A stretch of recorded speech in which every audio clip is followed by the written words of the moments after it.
Hi friends, welcome to my channel. இந்த வீடியோவில் உங்களுக்கு லாஸ்ட் வீடியோவில் இது காமிச்சிருப்பேன், நெக்ஸ்ட் வீடியோவில் இது போட போகிறேன் அப்படின்னு சொல்லிட்டு. ஸோ அட்ஜஸ்டபிள் ப்ரேஸ்லெட்டில் நம்ம இது எப்படி கனெக்ட் பண்ணுறது, ரெசின் ஒர்க்கில் நான் இந்த ஹார்ட்டினும் அந்த சர்க்கிள் ஷேப்பில் இருக்கிறதையுமே நான் ரெடி பண்ணியிருந்தேன். அது ஸ்க்ரூ எப்படி போகணுன்ட்டு உங்களுக்கு நான் கிளாஸ் 11ல் சொல்லியிருக்கேன் பாருங்கள்.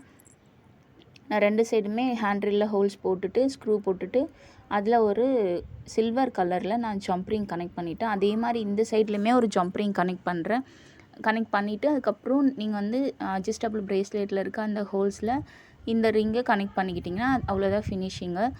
இதுக்கு கொஞ்சம் அவ்வளோ டைம் எடுக்காது, நம்ம ரெடி பண்ணுறதுக்கு டைம் எடுக்காது. பட் ரெசின்னும் போது நம்ம அது ரெசின் மிக்ஸ் பண்ணி அதை ரெடி பண்ண நமக்கு ஒரு 1 டேஸாவது ஆகும், 1 or 2 டேஸாவது ஆகும். பட் இதை ரெடி பண்ணணும் அப்படின்னா நீங்கள் ஒரு ஜஸ்ட் ஒரு 2 minutes 5 minutesக்குள்ளே நீங்கள் முடிச்சிடலாம். அவ்வளோதான் அவுட்புட் பாருங்கள். இதுக்குள்ளே நான் கிளிட்டர்ஸு அந்த சம்கீஸ் எல்லாம் நான் போட்டிருக்கேன். டிரான்ஸ்பரண்ட் கலரில் தான் போட்டிருக்கேன். இதில் நான் பிக்மெண்ட் எல்லாம் யூஸ் பண்ணவே இல்லை. ஹார்ட்டின் ஷேப்பில் எனக்கு இது பிடிச்சிருந்தது. ஹார்ட் ஷேப்பில் பாருங்கள். நீங்கள் எந்த கலரில் வேணாலும் இதை ரெடி பண்ணி வச்சுக்கிட்டு நம்ம அட்ஜஸ்டபிள் ஒரு ப்ரேஸ்லெட் மட்டுமே வாங்கி நம்ம டெய்லியும் ட்ரெஸ்ஸுக்கு மேட்சிங்காக கூட இதை நம்ம ரெடி பண்ணி யூஸ் பண்ணலாம்.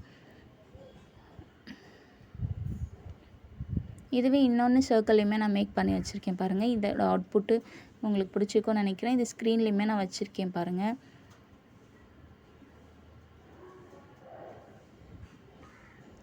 அந்த ஸ்க்ரூ இன்னும் குட்டியாக கிடச்சிதுன்னா கூட நம்ம ரெடி பண்ணிக்கலாம். இந்த ஸ்க்ரூ தான் என்கிட்ட இருந்தது. ஸோ அந்தளவுக்கு அசிங்கமாக அப்படிலாம் ஸ்க்ரூ போட்டிருக்க மாதிரிலாம் தெரியல, நல்லாவே இருந்தது, எனக்கு பிடிச்சிருந்தது பாருங்கள். நெக்ஸ்ட்டில் சர்க்கிள் மாதிரி இதுவுமே டிரான்ஸ்பரண்ட்டில் நான் உள்ளே வந்து ஹார்ட்டினில் அந்த குட்டி குட்டி சம்கீஸ் இருந்தது. அது வந்து ரெசின்காக வாங்கினது. பட் நெயில் ஆர்ட்லேயுமே அது யூஸ் பண்ணுவாங்க, அதை தான் வாங்கி நான் அதை ரெடி பண்ணியிருக்கேன். இதுலேயுமே 2 சைடும் நான் ஸ்க்ரூ போட்டிருக்கேன். அந்த ஸ்க்ரூவில் 1 சைடு ஒரு ஜம்ப்ரிங்கு, அந்த இன்னொரு சைடில் ஒரு ஜம்ப்ரிங்கை போட்டுட்டு அது 2 சைட்லேயுமே நான் வந்து அட்ஜஸ்டபிள் ப்ரேஸ்லெட்டை கனெக்ட் பண்ணிட்டேன் பாருங்கள். அவ்வளோதான், சிம்பிளாக நீங்கள் கனெக்ட் பண்ணுறது மட்டும்தான் ஒர்க்கு. இதில் வேறு எதுவுமே கிடையாது. ரெண்டுமே வந்து நல்லா இருந்தது. இந்த ரெசின் வந்து எப்படி மேக் பண்ணேன் அப்படிங்கிற வீடியோஸை நான் நெக்ஸ்ட் வீக் அப்லோட் பண்ணுவேன். இன்ட்ரெஸ்ட் இருந்ததுன்னா உங்களுக்கு அது பார்க்கணுன்னா சப்ஸ்கிரைப் பண்ணி வச்சுக்கோங்க. நெக்ஸ்ட்டு நான் என்னோடய சேனலில் இருக்க ப்ளேலிஸ்ட்டில் இருக்க நிறைய வீடியோஸ் எல்லாம் இருக்குது. உங்களுக்கு ஏதாவது கிளாஸ் ஜாயின் பண்ணணுன்னு இருந்ததுன்னா பார்த்துட்டு ஜாயின் பண்ணிக்கோங்க. ரெண்டுமே வந்து நான் பிங்க்கில் தான் ட்ரை பண்ணியிருந்தேன்.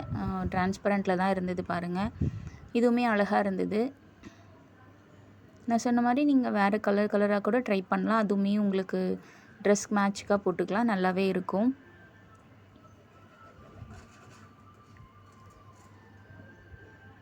Thank you friends. இந்த வீடியோவில் 2 ப்ரேஸ்லெட் பார்த்தோம். நெக்ஸ்ட் கிளாஸில் நெக்ஸ்ட் ப்ரேஸ்லெட் எப்படி ரெசினில் மேக் பண்ணுறதுன்னு பார்க்கலாம். See you in next class.